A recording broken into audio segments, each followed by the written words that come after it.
शिवसेना या पक्षाची स्थापना मुंबईतली 1960 ला स्थापना होऊनही मुंबईतला एक मतदारसंघ असा आहे जिथं शिवसेनेला जिंकायला 2014 हे साल उजाडावं लागलं। हा मतदारसंघ आहे चेंबूर। चेंबूरमध्ये सध्या शिवसेनेचे प्रकाश फातर्पेकर हे चेंबूर विधानसभा मतदारसंघाचे विद्यमान आमदार आहेत। त्यांची ही दुसरी टर्म आहे। आता शिवसेनेने या मतदारसंघात आपला असा मतदार तयार केलेला आहे असं म्हणायला हवं। पण मग इतकी वर्ष इथं शिवसेनेचा आमदार का नव्हता? यंदा शिवसेनेत पडलेल्या फुटीनंतर चेंबूर मतदारसंघातली गणितं किती बदलणार? विधानसभेच्या या जागेची कुणाला चिंता असणार आहे आणि कुणाला हा विजय सोपा असणार आहे? जाणून घेऊयात या व्हिडिओतून। नमस्कार, मी स्वाती पाटील, lokmat.com वर आपलं स्वागत आहे। आमदार कुणाचा या सिरीज मध्ये आज चेंबूर मतदारसंघाचा आढावा घेऊयात। चेंबूर मुंबई उपनगरातला हा शेवटचा मतदारसंघ। चिंबोरी म्हणजे खेकड्यांच्या नावावरून या उपनगराचं नाव चेंबूर पडल्याचं सांगितलं जातं। मराठी भाषिकांचं प्रमाण अधिक असलेला पण सोबत इतर जाती धर्माचे लोक चेंबूरमध्ये स्थायिक आहेत। यात कोकणी चाकरमानींची संख्या मोठी आहे। चेंबूर हा मतदारसंघ कष्टकरी, मध्यम, अल्प ते अत्यल्प उत्पन्न मिळवणाऱ्या लोकांच्या मिश्र वस्तीचा आहे। तसं इथलं राजकारणही काहीसं मिश्रच म्हणावं लागेल। सध्या जरी चेंबूरमध्ये शिवसेनेचा आमदार असला तरी शिवसेनेला चेंबूरमध्ये आमदारकी मिळवायला 1962 ते 2014 इतका मोठा काळ जाऊ द्यावा लागला। 2014 मध्ये शिवसेनेचे प्रकाश फातर्पेकर चेंबूरमधून आमदार म्हणून निवडून आले। विशेष म्हणजे 2014 मध्ये शिवसेनेनं काँग्रेसचा पराभव करून ही आमदारकी मिळवली होती। शिवसेनेचे प्रकाश फातर्पेकर यांनी काँग्रेसचे चंद्रकांत हंडोरे यांचा पराभव केला होता। चेंबूर मतदारसंघात काँग्रेसचे चंद्रकांत हंडोरे याआधी 2 टर्म इथले आमदार होते। त्यामुळे शिवसेनेनं काँग्रेसकडून हा मतदारसंघ आपल्याकडे खेचून आणला तो 2014 साली। आणि आता हेच 2 पक्ष महाविकास आघाडी म्हणून एकत्र निवडणुकीला सामोरे जाणार आहेत। पण शिवसेना इतका काळ या मतदारसंघातून लढलीच नव्हती का? या प्रश्नाचं उत्तर मिळवण्यासाठी चेंबूर मतदारसंघाचा इतिहास जाणून घेणं गरजेचं आहे। पण त्याआधी 2019च्या विधानसभा निवडणुकीचा चेंबूर मतदारसंघाचा निकाल काय होता ते पाहूया।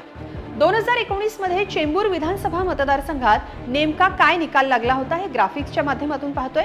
2019च्या विधानसभा निवडणुकीत शिवसेनेचे प्रकाश फातर्पेकर यांना चेंबूर विधानसभा मतदारसंघात 53,264 मतं मिळाली होती, तर काँग्रेसचे चंद्रकांत हंडोरे यांना 34,246 मतं मिळाली होती। याशिवाय या मतदारसंघात वंचित बहुजन आघाडी ही 3ऱ्या क्रमांकावर राहिली। वंचितचे राजेंद्र माहुलकर यांना तब्बल 23,178 मतं मिळाली, तर चेंबूरमध्ये मनसे 4थ्या क्रमांकावर होती। मनसेचे कर्ण डुंबाळे यांना 14,404 मतं मिळाली होती। या आकडेवारीवरून तुम्हाला हे समजलं असेल की 2019च्या विधानसभा निवडणुकीत चेंबूर मतदारसंघात मतविभागणी मोठ्या प्रमाणात झाली होती। चौरंगी लढतीत शिवसेनेचे प्रकाश फातर्पेकर यांनी 19,018 मतांनी काँग्रेसचे चंद्रकांत हंडोरे यांचा पराभव केला, जे 2004 आणि 2009 मध्ये चेंबूरमधून आमदार झाले होते। यंदा मात्र या जागेवरून शिवसेनेचाच उमेदवार जवळपास निश्चित आहे। आता पाहूया शिवसेनेची चेंबूर मतदारसंघात इतक्या उशिरा एंट्री का झाली। खरं तर या मतदारसंघात सगळ्यात पहिल्यांदा काँग्रेसचे विश्वनाथ टेंबे हे आमदार म्हणून निवडून आले। त्यानंतर जनता पार्टी, भाजपला मतदारांनी संधी दिली। पुन्हा 1985 साली काँग्रेसनं चेंबूरमध्ये जम बसवला, पण शिवसेना आणि भाजपच्या युती काळात हा मतदारसंघ भाजपला गेला आणि 1999 पर्यंत भाजपचा आमदार निवडून विधानसभेत गेला। पुन्हा 2004 मध्ये काँग्रेसचे चंद्रकांत हंडोरे निवडून आले, ज्यांनी पुढची टर्मही याच मतदारसंघातून पूर्ण केली।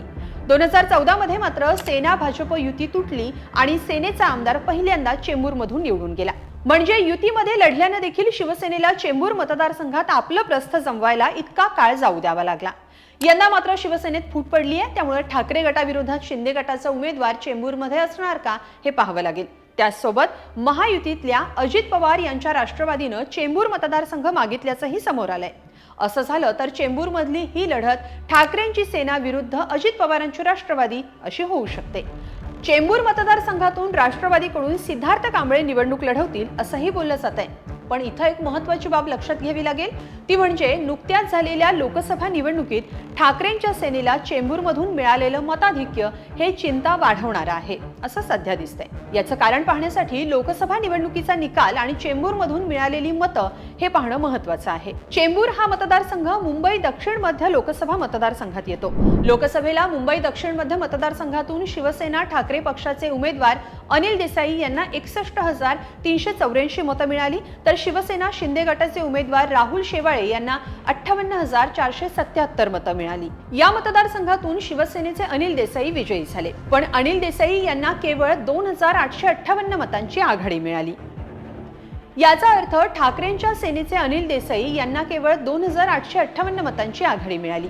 मुंबई दक्षिण मध्य लोकसभा मतदारसंघात प्रकाश फातर्पेकर यांचा चेंबूर हा मतदारसंघ देखील येतो, जिथं शिवसेना उद्धव ठाकरे पक्षाचे खासदार अनिल देसाई यांना केवळ 2,858 असं निसटतं मताधिक्य मिळालं। यामुळेच प्रकाश फातर्पेकरांची डोकेदुखी वाढल्याचं बोललं जात आहे। चेंबूर मतदारसंघात नेमकं काय होईल याबाबत सध्या तरी चित्र अस्पष्ट आहे। 2019चा निकाल आपण मघाशी पाहिला, ज्यात शिवसेना, काँग्रेस आणि मनसे असे सगळेच थोड्या अधिक प्रमाणात इथं आपला मतदार राखून असल्याचे दिसून आलं।